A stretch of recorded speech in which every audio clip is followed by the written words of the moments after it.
ఇదిగోండి కరెక్ట్గా ముక్కలు ములిగేలా వాటర్ పోసాను. 1 గ్లాస్ పోసానండి. కరెక్ట్గా ఈ గ్లాస్తో 1 గ్లాస్ పోసాను.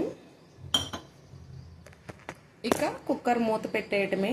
చూసారా ఎంత కలర్ఫుల్గా ఉందో.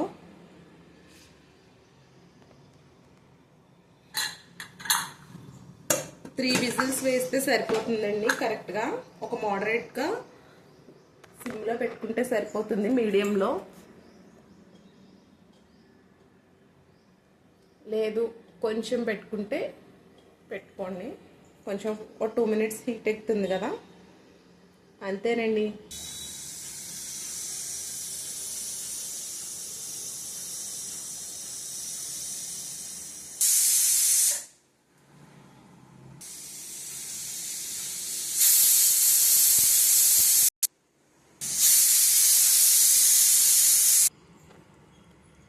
ఫోర్ విజిల్స్ వేయించాను. ఇదిగోండి కుక్కర్